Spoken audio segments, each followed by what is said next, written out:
sampai selesai satu perikop itu. Tentang Yesus itu, menurut pengajaran kami itu, dia itu manusia, dia itu Tuhan, ya kan? Buktinya setelah dia mati, dia bangkit, dia naik ke surga,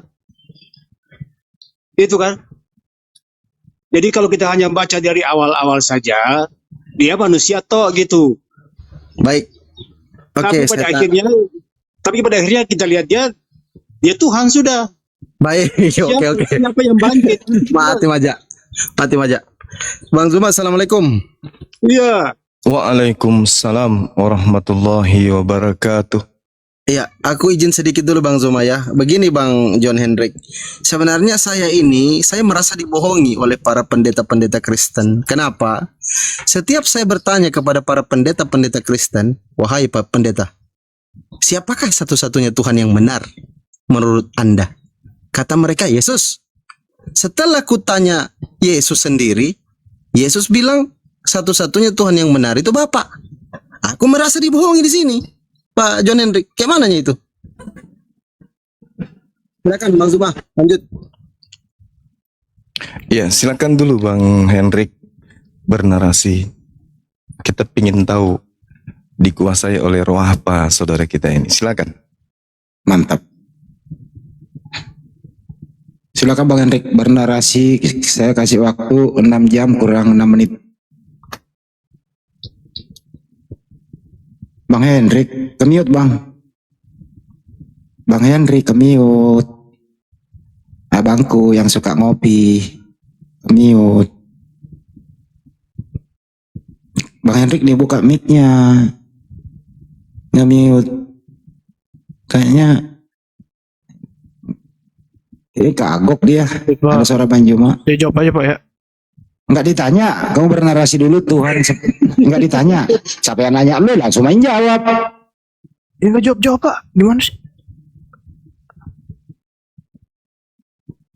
Bang Juma tadi narasinya itu 2 Yohanes 1 nomor 7, siapakah antikristus?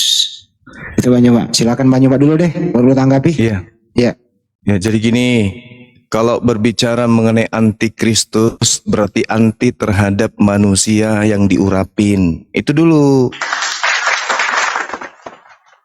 Anti terhadap ajarannya, anti terhadap nasihatnya, anti terhadap contoh-contoh yang diberikan kepadanya.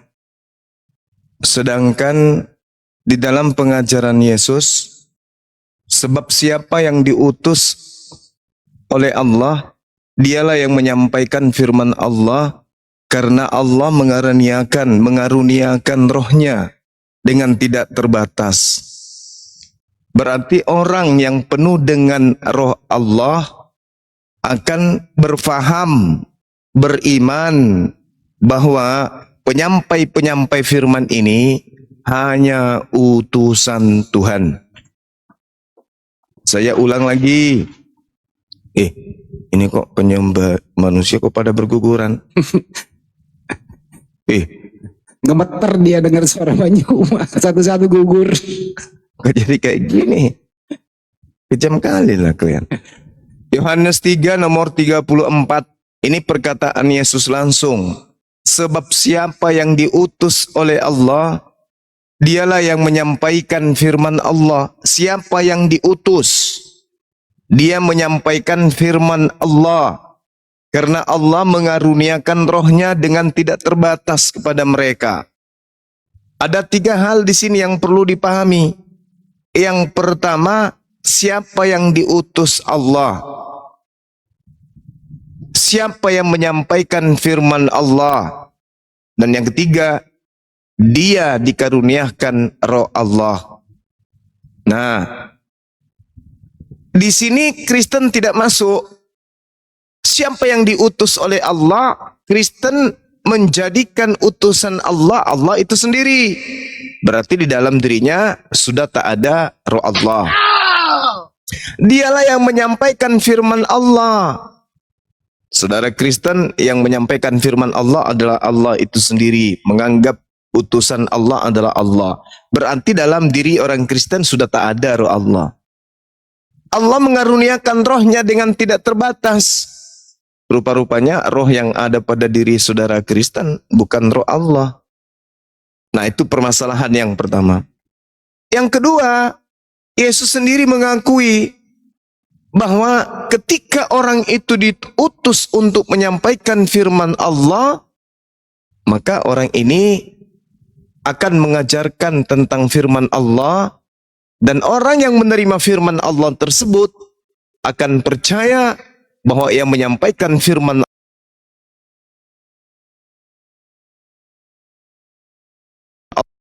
sebab segala firman yang engkau sampaikan kepadaku telah kusampaikan kepada mereka dan mereka telah menerimanya. Jadi Yesus sebagai penyampai firman memiliki penerima firman.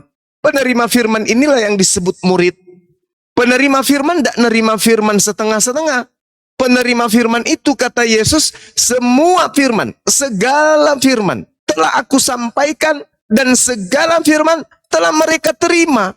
Dan setelah mereka menerima segala firman, mereka yang menerima segala firman ini tahu dengan benar bahwa aku datang daripadamu, dan mereka percaya bahwa engkaulah yang telah mengutus aku. Jadi orang yang percaya bahwa Yesus itu adalah utusan Allah berdasarkan firman yang diterima dari Yesus, maka orang-orang ini percaya bahwa Yesus itu adalah utusan Allah, berarti orang ini penuh dengan roh Allah. Yang kedua, yang ketiga, Yesus menyatakan dalam Yohanes 11 nomor 42, aku tahu bahwa engkau selalu mendengarkan aku, tetapi oleh karena orang banyak yang berdiri di sini mengelilingi aku Yesus mengatakannya agar supaya mereka percaya bahwa engkaulah yang telah mengutus aku. Tiga hal ini tak ada pada diri Kristen. Yesus menyampaikan firman agar orang-orang yang mendengarkan perkataannya percaya kalau dia itu adalah utusan Tuhan. Satu. Yang kedua, setelah Yesus menyampaikan firman, rupa-rupanya orang yang menerima firman ini percaya kalau Yesus itu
mau memenuhi syarat untuk memiliki roh Allah.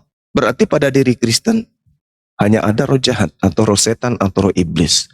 Kalau ada yang menyangga ini, menyangga pernyataan saya, mohon supaya silakan berbicara dengan menggunakan data bahwa roh yang mengajarkan orang Kristen menerima hadiah dari iblis yang mati digantung di atas tiang pohon, itu adalah roh dari Allah.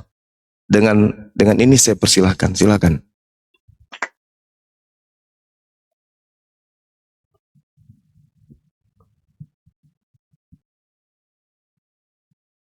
Ya, silakan Cecil. Oh, berarti yang benar itu Yudas ya Pak, yang salib ya? Bukan Yesus gitu Pak. Oke. Itu sudah pasti, itu nggak ada keraguan. Karena Yesus ini orang suci. Mustahil kemudian dia digantung oleh iblis. Mustahil. Mustahil. Karena hanya iblis yang menginginkan kematian terhadap Yesus. Tujuannya agar iblis mampu menyeret manusia bersama dengan dirinya masuk ke neraka, dengan manusia tersebut tidak menyembah kepada Elohim, pencipta alam semesta, tetapi menyembah korban yang mati terkutuk di atas tiang pohon. Demikian. Silakan. Oke Pak. Saksinya siapa Pak? Itu Yudas Pak. Oke. Saksinya seluruh Bani Israel sudah 2000 tahun sebagai keturunan Nabi Abraham, Ishak dan Yakub tidak pernah mempersembahkan korban kepada Hasem Elohim Yod Hepavi untuk mempersembahkan anak manusia. Dan Pertanyaan sudah saya, 2000 Pak, tahun sabar. Dan sudah saksinya 2000 tahun Yudas yang disalib Pak. orang Yahudi sampai hari ini mereka tidak pernah kemudian menyembah orang yang mati di atas tiang pohon. Itu saksi. Sedangkan pengajaran bahwa yang mati di atas tiang salib itu adalah Tuhan, itu hanya orang-orang Roma. Tidak ada orang Yahudi. Orang Berarti Yahudi mereka bilang yang disalib Yudas Pak. yang disalib itu mereka paham bahwasanya orang yang digantung di atas tiang salib itu adalah orang, berdasarkan Bible mereka, adalah orang yang dikutuk. Itu kesaksian mereka. Kalau Anda tidak percaya, baca Talmud. Bagaimana nasib orang yang digantung itu? Kekal di neraka, berasal dari zina, dia setara dengan binatang. Baca Talmud.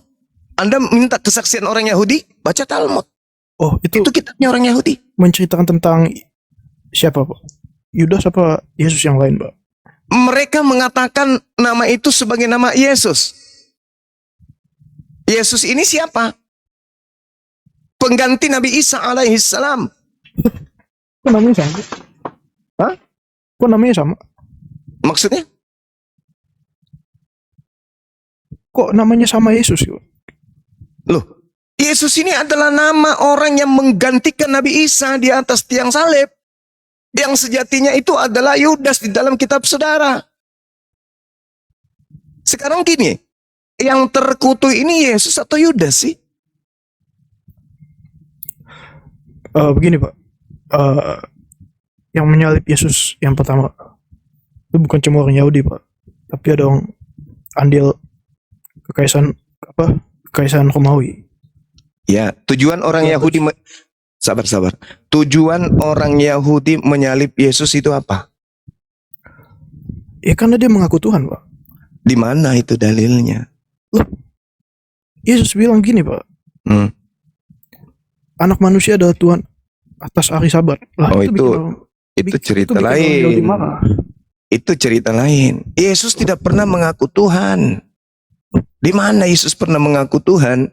Loh, Bapak baca kan? Saya baca barusan dalil Anak penguatan. manusia adalah Tuhan atas hari Sabat. Coba. Dia sudah menyebut dirinya anak manusia. Dia sudah menyebut dirinya lebih awal. Anak manusia. Berarti bukan Tuhan. Adalah Tuhan kata dia. Loh, Adalah Tuhan. Itu atas hari- Tuhan. Itu Tuhan. Kalau dia adalah Tuhan untuk hari Sabat, berarti dia hanya untuk Bani Israel. Karena hari Sabat itu miliknya Bani Israel. Bukan Tuhan untuk hari Minggu. Hari Minggu itu miliknya orang Roma. Pak, dia mengaku Tuhan atas hari Sabat itu sama aja mengaku Tuhan Pak. Oh, nggak Kalau dia bisa. pakai kata Tuhan mau pakai Tuhan. Nggak bisa. Bukan kayak begitu. Kalau Yesus mengatakan ada kesaksianku yang lebih penting dari kesaksian Yohanes Pembaptis, bahwa segala pekerjaan yang aku lakukan, pekerjaan itu yang bersaksi bahwa Tuhan yang telah mengutus aku, berarti dia utusan Tuhan. Ya, Belum Bapak- lagi dia mengatakan anak manusia. Loh, sekarang pencipta alam semesta ini anak manusia atau bukan? Pak, coba pikir lagi Pak. Dia bilang Tuhan, misalnya Tuhan ya, bukan Tuhan ya Pak. Ya. Tuhan atas hari Sabat itu apa? Tuhan atas hari Sabat itu artinya dia diberi kewenangan untuk melakukan satu hukum di hari Sabat, hari yang dikuduskan Tuhan untuk Bani Israel. Masa Tuhan, mana dalilnya? Dia Tuhan hari Senin, dia Tuhan untuk hari Rabu, untuk hari Selasa. Ada nggak? Tuhan hari Sabat, Tuhan atas hari Sabat itu satu-satunya Yahweh itu sendiri Pak. Di mana dalilnya? Tunjukkan ke saya. Memang, iya saya tanya. Tunjukkan dalilnya. Ada nggak Tuhan selain Yahweh pada Sabat Pak? Hari Sabat itu adalah hari yang dikuduskan oleh Elohim untuk Bani Israel. Lalu kemudian Yesus datang. Di tengah-tengah mereka melakukan pengobatan pada hari Sabat. Ditegur. Apa kata dia? Aku penguasa untuk hari Sabat. Aku adalah Tuan, aku junjungan. Aku diutus oleh Tuanku untuk mengatakan apa yang harus aku katakan. Yohanes 12 nomor 49. Dan perkataan Tuhanku itu adalah hidup yang kekal. Jadi kalau aku sebagai utusan Tuhanku, perantara Tuhanku, mengatakan aku Tuhan untuk hari Sabat, kenapa ada orang yang justru menyembah aku? Kan lucu.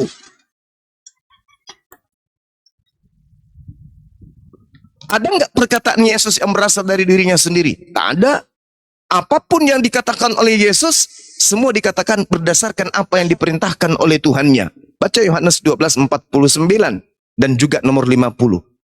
Jadi kalau Anda menuhankan Yesus hanya karena mengatakan itu, Anda keliru. Sampai pun Yesus mengatakan tidak ada Tuhan di atas muka bumi dan langit kecuali aku, itu tidak sampai kepada Yesus itu Tuhan. Kenapa?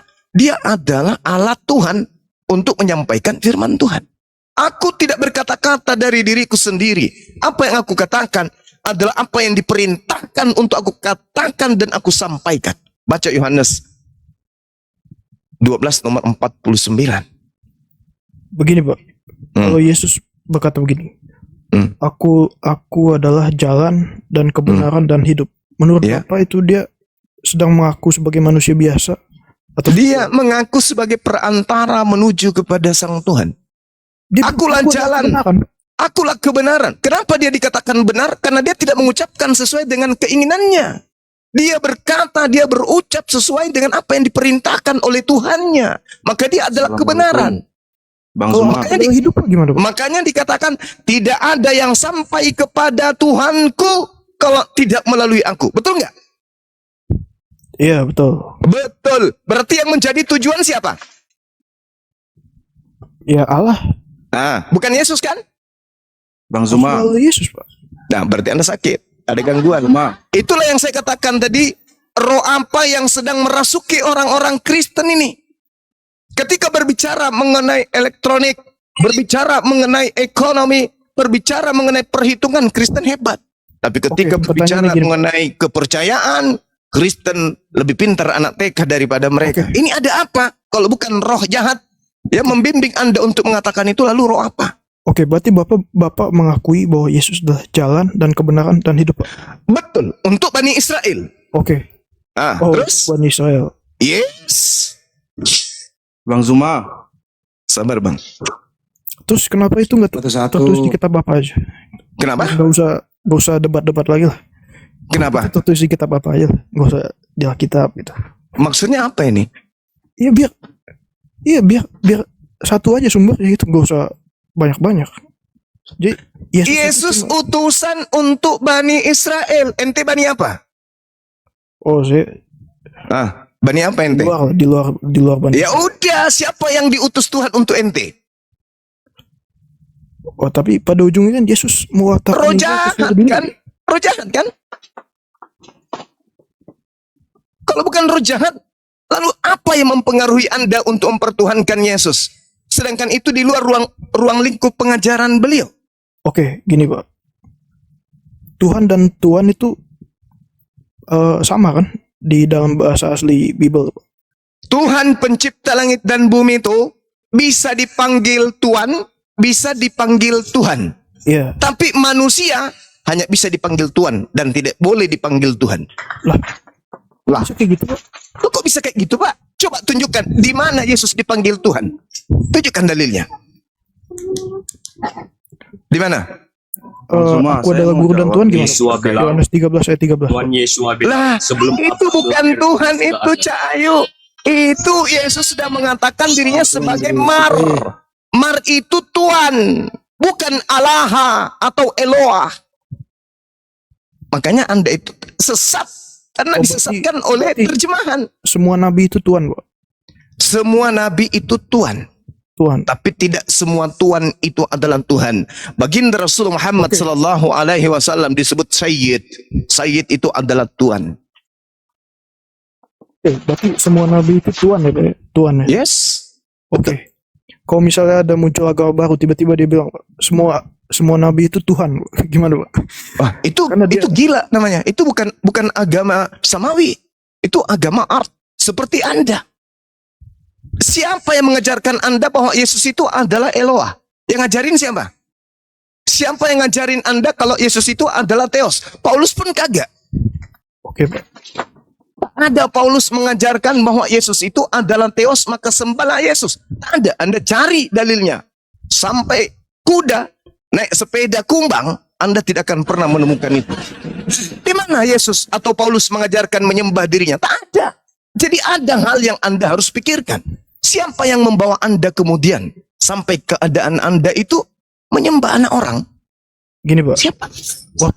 Waktu siapa Thomas ya, Rasul Thomas yang melihat luka Coba boleh nggak saya setengah menit? Tidak semua nabi itu Tuhan. Menurut Advent ada nabi nyonya perempuan Advent. Oke. Itu lanjut. Oh gini, Pak. Rasul Thomas kan dia kan Ya. skeptis, Pak. Ya, Dia- berarti dia- Anda pengikut Thomas kan? Enggak. Tunjuk dalilnya Yesus mengatakan bahwa yang masuk ke dalam surga itu adalah pengikut Thomas. Yesus mengatakan pengikutku. Aku mengenal pengikutku. Aku mengenal dombaku. Mereka mengenal aku dan mengikuti aku. Yesus tidak pernah mengatakan pengikut Thomas. Silakan kalau Anda pengikut Thomas silakan. Lagi ceritain tentang Thomas. Iya, saya ngerti. Ya Tuanku. Ya Iya, Allahku. Ya kan? Thomas itu dalam keadaan Tuhan. menganggap Oh, itu Yesus Tuhan, itu Pak. Tuhan atau dia lagi kaget. Takjub. itu Tuanku dan Allahku, bukan Tuhanku dan Allahku, Pak. Dia menyebut Allah, dia menyebut Elohim, dia menyebut Theos. Dalam hal ini adalah dewa. Terus masalahnya di mana? Muhammad adalah Allah. Terus ada apa dengan itu? Menurut Bapak Anda itu, pengikut Thomas. menurut Bapak itu, Muhammad Allah. menurut Bapak Thomas itu Hmm. sedang ekspresi kaget saat melihat Yesus itu. Yes, kaget dong. Atau Kenapa kaget? atau dia Saya terangkan dulu. Kenapa dia kaget? Karena pada saat penangkapan gurunya, Thomas tak ada. Dia lari. Baca Markus 14 nomor 50. Semua murid Yesus lari tunggang langgang meninggalkan Yesus. Lari. Lari. Kabur. Itu pasti tuh. Nah, tiba-tiba kok muncul orang ini. Makanya di dalam Lukas 24 nomor 37, Thomas dan kawan-kawan kaget dan ketakutan sebab mengira melihat hantu. Apa kata Yesus? Ada apa dengan kalian? Inilah aku, rabalah aku, inilah tanganku, ini kakiku. Bahkan muridnya tidak percaya, masih ketakutan. Adakah di antara kalian sabar? Adakah di antara kalian punya makanan? Dikasihlah Yesus ikan goreng. Hei, Thomas bilang, wih, seru kali ya. Udah dibunuh katanya, udah dikubur katanya, kok bisa hidup? Kagetnya kepada siapa? Kagetnya dengan keadaan itu. Maka dia memuji kepada siapa? Memuji kepada Tuhannya, bukan memuji kepada nabinya. oke, berarti benar itu, Pak. Tahu dulu bang. Izin dulu ini saya absen dulu ya. Ada ini Quran berjalan siapa yang dipakai? Ustadz Kay benar ini apa bukan nih? Kalau nggak di-kick. Silakan. Assalamualaikum. Bukan itu bang. Orang Islam tidak ada seperti itu. Quran berjalan. Turun ya. Turunin. Oke. Kalau Anda ingin mengatakan bahwasanya Thomas mengatakan, aduh sangat minim sekali. Kenapa? Yesus setiap hari mengangkat tangan menengadah ke langit. Memanggil Tuhannya. Kenapa Anda tidak menjadi pengikut Yesus? Oke. Begitu dia ketakutan, sabar dulu. Begitu dia ketakutan, peluhnya seperti titik darah. Dia berdoa semalam-malaman. Dia sujud kepada Tuhan. Dia memanggil Allah yang ada di langit. Kenapa Anda tidak menjadi pengikut Yesus? Thomas, hanya sekali itu aja. Anda seketika menjadi pengikut Thomas. Kan lucu. Oke. Yang Thomas lihat itu Yudas apa Yesus, Pak? Yang dia lihat itu, menurut kitab saudara adalah Yesus. Kenapa ketawa? Kenapa tertawa? Kan tadi Bapak mengakui, Pak. Dia bilang itu Tuanku dan Allahku kan? Ini tertulis di dalam kitab saudara. Dan kitab saudara bukan firman Tuhan. Ini adalah cerita-cerita yang disusun kemudian. Sekarang permasalahannya adalah, tolong tunjukkan bahwa Yesus memberikan legitimasi terhadap kitab saudara. Ada? Oke. Jangan oke-oke aja. Pertanyaan saya, kalau Anda menganggap alur cerita, alur dongeng yang ada dalam kitab saudara itu adalah sebuah kebenaran, tolong tunjukkan legitimasinya dari Yesus. Oke. Oke Menurut lagi. Bapak, yang dilihat Thomas itu berarti Yudas, Pak.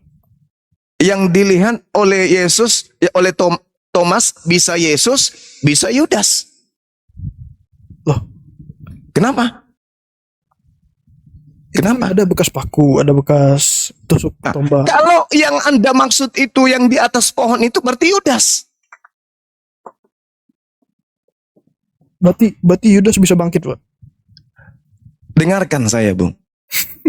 Yang ada di dalam goa milik Yusuf itu tidak mati. Itu bangkit dari pingsan. Ingat Matius 12? Angkatan jahat ini dan angkatan tidak setia ini minta satu tanda. Dan tidak akan diberikan satu tanda apapun kecuali tanda Yunus. Sebab Yunus 3 hari 3 malam di perut ikan. Anak manusia. Siapa anak manusia ini? Boleh Yesus, boleh Yudas, boleh bom-bom, boleh siapa aja. Karena di situ tidak mengatakan anak manusia dalam hal ini adalah aku. Yesus tidak mengatakan itu. Dia hanya mengatakan anak manusia juga akan 3 hari 3 malam di perut bumi. Nah, angkatan jahat diberi tanda itu. Sekarang murid-murid Yesus, ke-11 murid Yesus percaya nggak tanda Yunus? Tidak. Loh, kok nggak percaya, Pak? Mau bukti? Baca Lukas 24. Mulai dari nomor 9. Mohon maaf, Pak. Saya nggak bawa kitab, Pak. Oke, saya bacakan kalau begitu. Ya, kita lihat.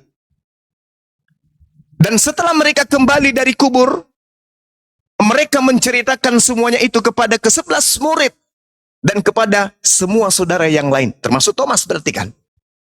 Perempuan-perempuan itu ialah Maria Magdalena, Yohana, Maria ibu Yakobus dan perempuan lainnya juga bersama-sama dengan mereka memberitahukan kepada ke-11 murid. Tetapi bagi ke-11 murid, perkataan-perkataan mereka itu seakan-akan omong kosong dan mereka ke-11 murid tidak percaya. Oke? Tetapi bagi mereka sungguh pun demikian, Petrus bangun lalu cepat-cepat pergi ke kubur itu. Ketika ia menjenguk ke dalam, Petrus melihat yang ada hanya kain kafan saja. Lalu Petrus pergi dan Petrus bertanya dalam hatinya, apa yang sekiranya telah terjadi? Petrus yang diberikan tongkat estafet untuk mendirikan jemaat pengikut Yesus, bertanya dalam hati, apa sekiranya yang sedang terjadi? Halo? Kalau Yesus mengajarkan bangkit pada hari ketiga ini kepada ke-11 muridnya, muridnya pasti percaya. Muridnya pasti kemudian tidak bertanya dalam hatinya, apa yang sedang terjadi? Nah, sedangkan orang Kristen tidak bertanya dalam hati, seketika diimani, oh bangkit hari ketiga, halilintar. Kenapa? Karena kalian adalah angkatan jahat. Angkatan jahat ini minta tanda. Dan tidak akan diberi satu tanda pun kecuali tanda bangkit pada hari ketiga. Ayo. Dalilnya Matius 12 nomor 38 sampai nomor 40. Salah siapa ketika Anda mempercayai bangkit pada hari ketiga? Ya salah ente. Karena Anda mengimani angkatan jahat. Murid Yesus ada nggak keturunan yang menjadi Kristen hari ini? Ada nggak? Ke-11 muridnya ada nggak yang percaya kebangkitan? Ada nggak? Justru ketika dia bertemu dengan orang yang mengaku Assalamualaikum, murid-muridnya kaget dan ketakutan sebab mengira melihat hantu. Ayo, Lukas 24 di data nomor 37, 38, 39, 40 ada prosesi makan ikan goreng, minum madu. Ini membuktikan dia adalah hantu atau membuktikan dia adalah Tuhan? Yesus makan ikan goreng untuk membuktikan dirinya bukan hantu tapi dia adalah manusia, atau ingin membuktikan bahwa dia makan ikan goreng untuk membuktikan dirinya adalah Tuhan? Ayo. Manusia, Pak. Manusia. Manusia. Ayo. Tolong disadari itu. Karena bangkit hari ketiga itu hanya tanda untuk angkatan jahat. Kalau Anda merasa beriman kepada bangkit hari ketiga, berarti Anda adalah termasuk angkatan jahat. Itu bukan kata saya, Bung. Itu kata Yesus menurut iman saudara. Kalau Anda percaya Bible, silakan Anda imani. Oh, berarti menurut Bapak yang percaya bahwa Yesus bangkit pada hari ketiga itu angkatan jahat, Pak? Yes, bukan menurut saya. Kubacakan dalilnya ya. Di dalam kitab saudara sendiri. Bukan saya yang mengatakan. Saya tidak punya hak untuk mengatakan itu. Saya hanya penginjil jalanan yang mencoba untuk membawa saudara memahami kitab Anda sendiri. Pada waktu itu berkatalah beberapa ahli Taurat dan orang Farisi kepada Yesus, "Guru, kami ingin melihat satu tanda daripadamu." Tetapi jawabnya kepada mereka, jawab Yesus kepada mereka, "Angkatan yang jahat dan tidak setia ini menuntut satu, mereka tidak akan diberikan tanda selain tanda Yunus. Sebab seperti Yunus tinggal dalam perut ikan 3 hari 3 malam, demikian juga anak manusia." Yudas juga anak manusia, Bung. Demikian anak manusia akan tinggal di dalam rahim bumi 3 hari 3 malam. Nah, 3 hari 3 malam tinggal dalam rahim bumi. Berarti hari ketiga harus keluar dari rahim bumi. Karena cuma 3 hari 3 malam. Siapa yang beriman percaya kepada anak manusia keluar dari rahim bumi pada hari ketiga, berarti dia adalah termasuk golongan angkatan jahat. Makanya di dalam kitab saudara, sabar, 30 detik. Makanya di dalam kitab saudara, angkatan jahat ini melakukan mujizat, melakukan tanda-tanda, melakukan kemudian pengusiran setan, melakukan kemudian nubuat. Lalu apa kata Yesus di Matius 7 nomor 22 sampai 23? "Aku tidak mengenal kalian. Kalian semua adalah pembuat kejahatan. Enyahlah daripadaku." Siapa yang diusir? Orang yang memanggil Yesus Tuhan. Orang yang bernubuat pakai. Oke. Siapa mereka ini? Mereka yang percaya tentang penyaliban dan percaya akan kebangkitan. Sama dengan angkatan jahat.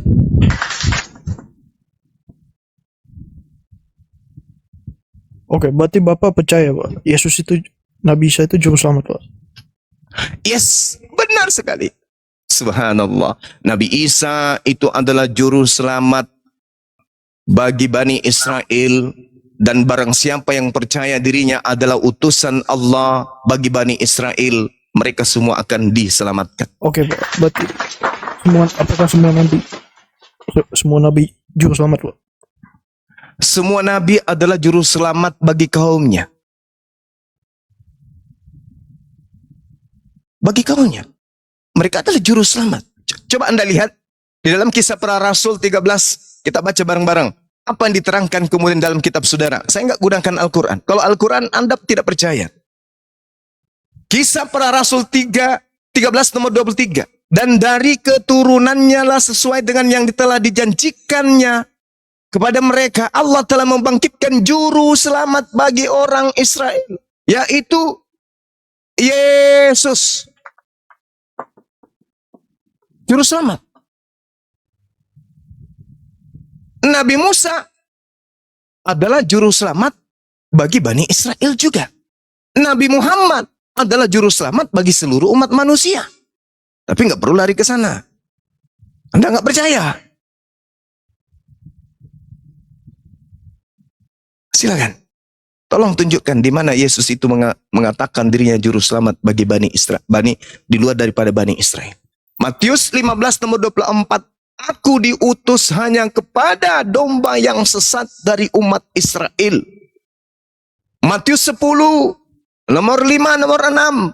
Yesus berpesan kepada ke-12 muridnya, "Janganlah engkau ke bangsa lain, jangan kau ke Indonesia, tapi pergilah kepada domba-dombaku yang sesat dari umat Israel." Ini pesan Yesus. Bapak mengakui ayat ini.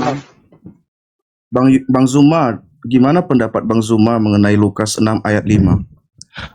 Kenapa Lukas 6 nomor 5 ini? Apa yang Anda ingin sampaikan dengan data itu? Di situ Tentang- Yesus mengatakan anak manusia adalah Tuhan atas hari Sabat. Ya, dalilnya apa dulu? Sebelumnya apa? Itu kan ditegur. Dia kan ditegur. Dia ditegur sama ahli Taurat. Benar kan?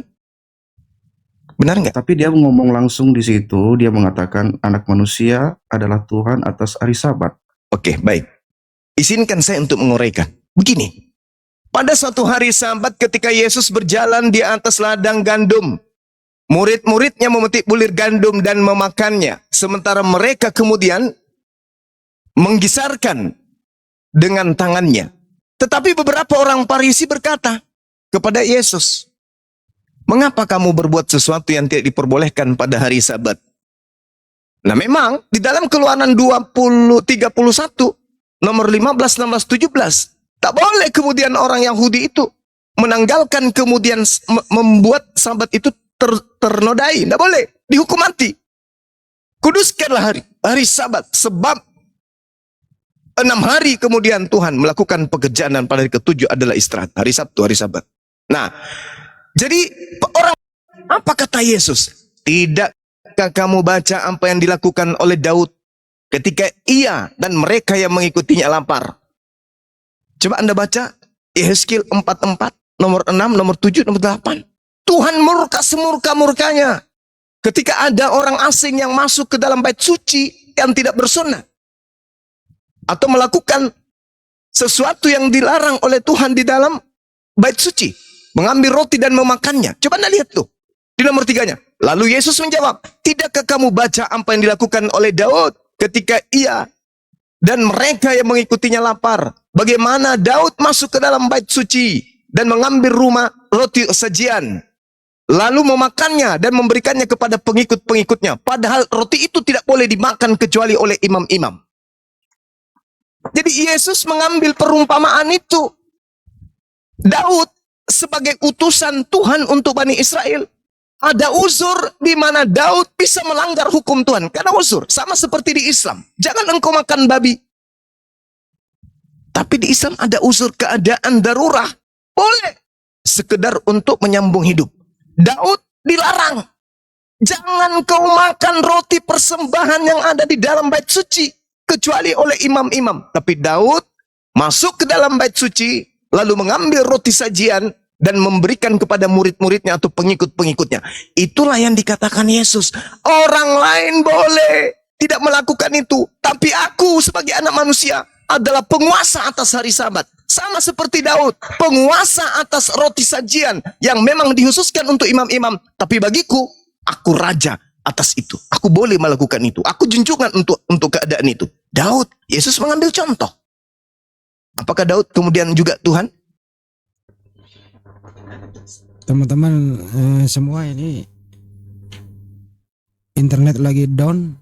Saya sudahi dulu ya, nanti kita lanjut part kedua. Percuma juga UT-nya pada nggak bisa, nggak ada yang nyambung. Makasih buat semuanya. Assalamualaikum warahmatullahi wabarakatuh.